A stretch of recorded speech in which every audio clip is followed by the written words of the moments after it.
I pretended to be broke, and my boyfriend destroyed everything. I lost everything. Or at least, that's what I made him believe. Because sometimes, you don't really know who someone is until they think you have nothing left to offer.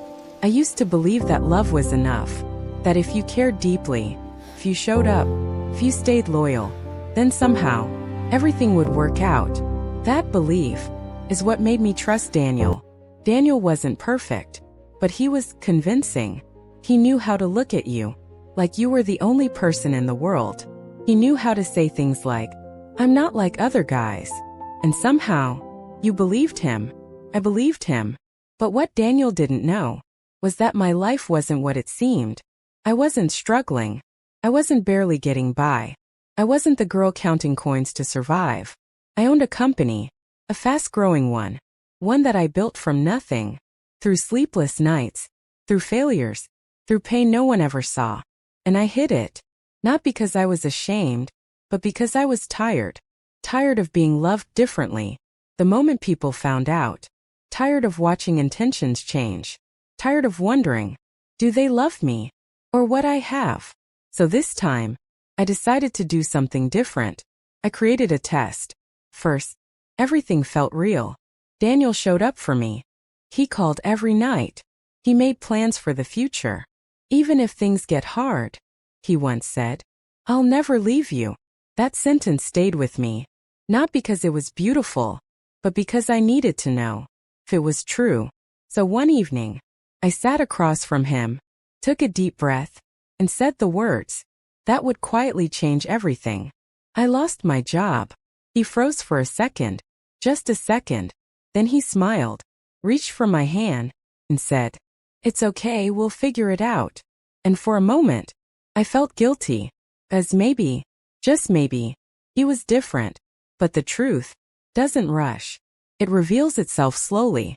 The first change was subtle. He stopped calling as much. Then came the excuses. "I'm busy. I'm tired. I'll call you later." Later never came. Then the visits stopped. The effort faded. The energy shifted. And suddenly, I wasn't his priority anymore. I was his inconvenience. That's when I knew the test had begun to answer itself. But I wasn't ready for what came next. Because betrayal never comes alone. It was a random afternoon. I wasn't looking for anything. I wasn't suspicious. I just happened to be there. And that's when I saw them. Daniel and my best friend, laughing, close, comfortable, too comfortable. First, my mind refused to understand it. Because sometimes, the truth is so painful, your brain tries to protect you from it. But then, he touched her, the same way he used to touch me. And just like that, everything made sense. It wasn't confusion. It wasn't doubt. It was clarity. I didn't confront them. I didn't scream. I didn't cry. Because in that moment, I didn't feel anger. I felt peace. The kind of peace that comes when something finally makes sense. So I walked away, quietly, and I made a decision. I would finish the test. A few days later, Daniel called me. His voice was different. Excited. Alive. "I got a job," he said. "A big one. This is my breakthrough." I smiled softly. "Really?" I asked.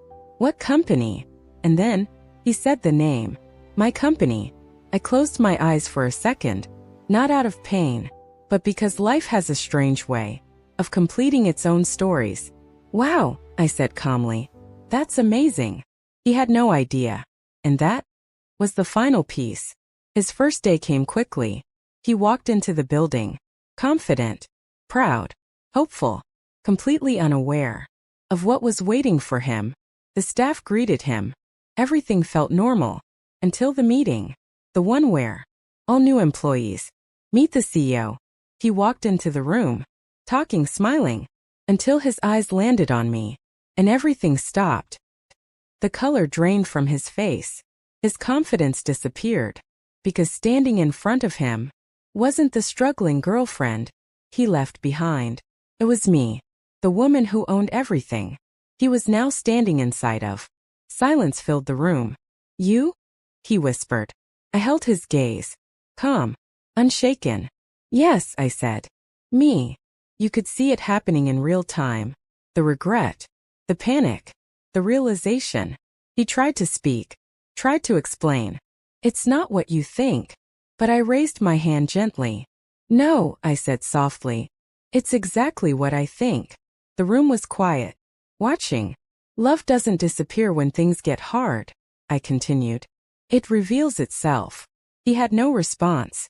Because deep down, he knew. And then, I did something unexpected. I didn't fire him. I didn't embarrass him. Because this was never about revenge. It was about truth. So I simply said, "Welcome to the company."